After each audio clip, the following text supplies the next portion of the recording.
Good morning दोस्तों। मैं Durgesh Dubey, advocate high court Allahabad. दोस्तों, पहले तो आप सभी को आज गोवर्धन पूजा है, तो उसकी बहुत बहुत शुभकामनाएं। दोस्तों, आज हम लोग बात करेंगे दो तीन मुद्दों पे। जैसे कि एक तो आप जानते हैं आपका यूपीएसआई जो कोर्ट केस चल रहा है, उसके बारे में बात होगी। प्लस एक जजमेंट बहुत ही बढ़िया कल जो निकल के आया है एनम का, जो एनम भर्ती, जो आपको मालूम होगा यूपी ट्रिपल एससी आयोग द्वारा, जो अधीनस्थ सेवा चयन आयोग है आपका यूपी का, उसके द्वारा, जो कि और मतलब ये वही आयोग है जिसके द्वारा लेखपाल की परीक्षा और वन रक्षक की और ये एनम की। एनम भर्ती ऐसी थी कि जो पेट के बाद सबसे पहली भर्ती ऐसी थी जो कराई गई थी।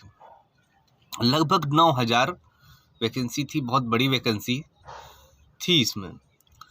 तो इसके बारे में एक रिट पड़ी हुई थी माननीय उच्च न्यायालय में, तो उसके कोर्ट केस के बारे में बात करेंगे। और एक आपको जो कोर्ट केस से संबंधित एक खुशखबरी है, जो एनम को हम लोग यूपीएसआई से कैसे लिंक करके देख सकते हैं, क्या क्या समानताएं हैं, इसको भी देखेंगे। लोग कह रहे हैं कि वो तो एनम भर्ती है, ये यूपीएसआई भर्ती से क्या कोई समानताएं नहीं हो सकती, तो इसको भी हम करके देखेंगे। और फिर तीसरी बात होगी जो मेडिकल चल रहा है यूपीएसआई वालों का, उसके बारे में।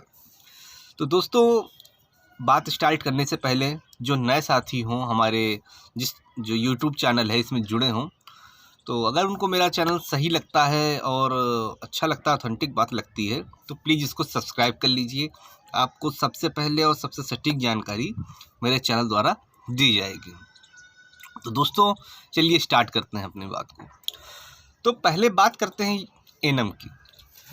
तो एनम भर्ती का एक बहुत ही, समझिए, मतलब बिल्कुल जिसे कहते हैं ना, लाइटेड नहीं था, लाइटेड मैटर नहीं था, बिल्कुल शांत चल रहा था। धीमे धीमे भर्ती लगभग पूरी हो ही गई समझिए। तो ये हो रहा था कि लोग, जैसे कि यूपीएसआई का चल रहा है, यूपीएसआई तो तब भी अभी बहुत पीछे है, एनम का तो समझिए हो ही गया था पूरा। तो जैसे यूपीएसआई के लड़के पैनिक हो रहे हैं कि सर मेडिकल हो गया, अरे अभी सब चीज़ बाकी पड़ा है, एक तरह से ये मान के चलिए। तो देखिए हुआ क्या एनम में, मैं एक तरह से आपको थोड़ा सा पीछे ले चलता हूँ।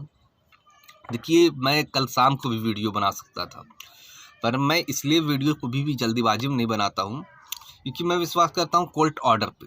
जो लिखित रूप से जो कोर्ट ऑर्डर आ जाता है उस पर विश्वास करता हूँ। आज जब कोर्ट ऑर्डर आया, मैंने इसको पूरा पढ़ा अच्छे से, उसके बाद ही मैं आपको ये वीडियो बना रहा हूँ। और मैं उसको पढ़ने के बाद मैं बता दूँ कि यूपीएसआई से एनम का क्या लिंक है, मतलब क्या समानताएं हैं। क्यों मैं एक मतलब नॉन सेलेक्टेड साथियों के लिए एक खुशखबरी के लिए बता रहा हूँ। तो आइए पहले तो बात करते हैं एनम के बारे में, क्या था पूरा मामला, और फिर उसको यूपीएसआई से लिंक करके आपको दिखाएंगे कि क्या क्यों ऐसा मैं कह रहा हूँ। देखिए, ये एनम का जो वैकेंसी थी, लगभग 9,000 वैकेंसी पिट द्वारा निकाली गई थी, पिट परीक्षा कराने के बाद। उसके बाद फॉर्म पड़ा, परीक्षा हुई, परीक्षा होने के बाद रिज़ल्ट आया। रिज़ल्ट में कुछ ईडब्ल्यूएस जो विद्यार्थी थे वो उस रिज़ल्ट में पास थे। उसके बाद जब डॉक्यूमेंट वेरिफिकेशन जब हुआ, तो उसमें के बाद डॉक्यूमेंट वेरिफिकेशन के बाद फिर रिज़ल्ट आया, तो उसमें उनको जो है जो ईडब्ल्यूएस के कुछ साथी थे, मतलब उनका नहीं नाम आया उसमें, मतलब वो एक तरह से उस लिस्ट में नहीं थे। तो उन लोगों ने कोर्ट की शरण ली। जैसे कि मालूम है, जैसे कि यूपीएसआई में बहुत सारे बच्चे गए हैं कोर्ट में, उसी तरह वो लोग भी कोर्ट गए। उनको लगा कि हमारे साथ अन्याय हुआ है, तो जब कोर्ट गए तो उनका कहने का मतलब ये था कि सर हमारा इसमें नाम था। उसके बाद जब डॉक्यूमेंट वेरिफिकेशन हुआ, उसके बाद उन्होंने किस बेस पे हमको निकाल दिया। तो कोर्ट ने उनसे पूछा कि भाई बताइए, आपने जब रिजल्ट, इन्होंने परीक्षा पास करी, आपने रिजल्ट में निकाला, तो आपने किस बेस में इनको निकाल दिया है। तो आयोग का जो जवाब था वो सुनिए। उन्होंने ये कहा, जो जजमेंट में आया, जजमेंट में लिखा है वो मैं बता रहा हूँ।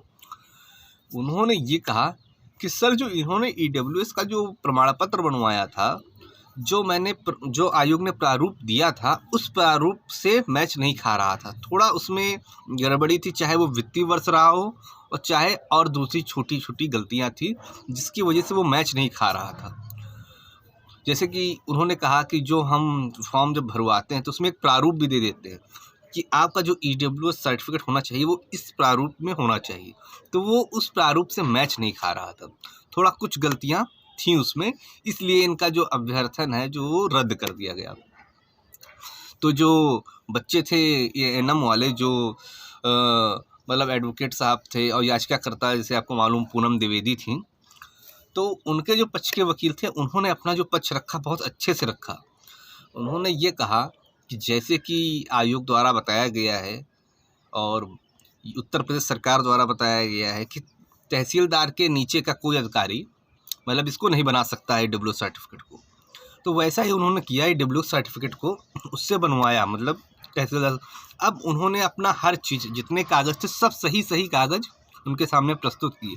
अब उनके द्वारा अगर गलती कर दी जाती है किसी प्रकार की, जैसे वित्तीय वर्ष हो गया या फिर और कोई छोटी मोटी गलती, तो इस गलती को लेके किसी भी बच्चे का अभ्यर्थन रद्द कर देना यह एक तरह तो गलत है।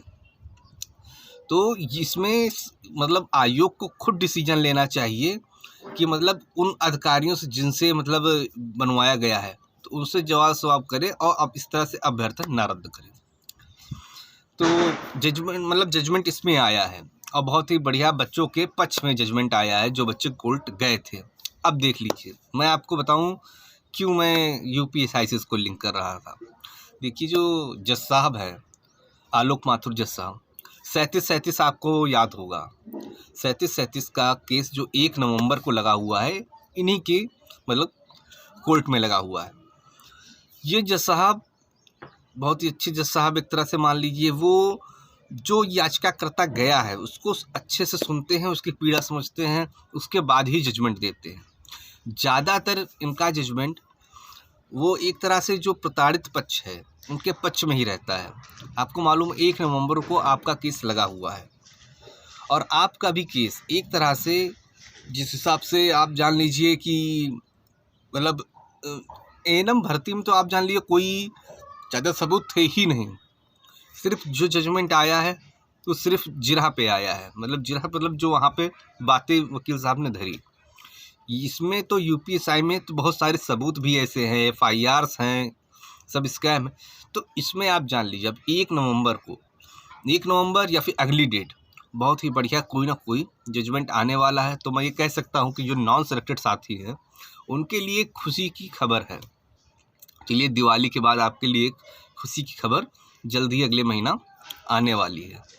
तो ये तो बात रही नॉन सेलेक्टेड साथियों की। इसमें बहुत सारे बच्चे जो सेलेक्टेड साथी होंगे बहुत नाराज़ हो जाएंगे, अरे ये तो मतलब नॉन सेलेक्टेड वालों की तरफ से बोल रहा है। देखिए नाराज़गी से हमें लेना देना नहीं है, हमारा काम है जो चल रहा है, जो रियलिटी में देखिए मेडिकल के बारे में, मेडिकल की न्यूज़ आती तो वही मैं आपको देता था। आज एक न्यूज़ निकल के आई है जिसमें नॉन सेलेक्टेड साथियों का कुछ ना कुछ हमें मुझे लग रहा है कि एक फ़ायदा सामने नज़र आ रहा है कि मतलब इसमें इनके लिए खुशी होने का कुछ ना कुछ एक वो है। और ये बात मान लीजिए नवंबर महीने में उनके लिए खुशखबरी, जहाँ तक मैं कोर्ट केस को जानता हूँ, एक आने वाली है। अब वो क्या होगी वो तो जजमेंट ही बताएगा।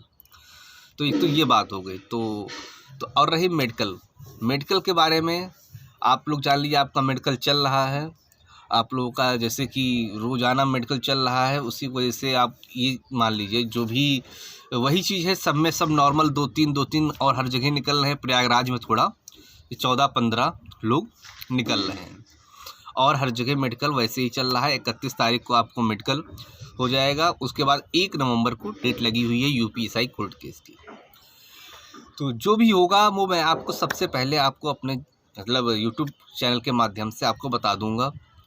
तो चाहे वो सेलेक्टेड साथी हो चाहे नॉन सेलेक्टेड साथी हो, किसी को पैनिक होने की ज़रूरत नहीं है। पैनिक होने की सिर्फ उनको ज़रूरत है जो गलत तरीके से इस भर्ती में शामिल हो गए हैं। थैंक यू दोस्तों, एक बार फिर से हैप्पी गोवर्धन पूजा। थैंक्स।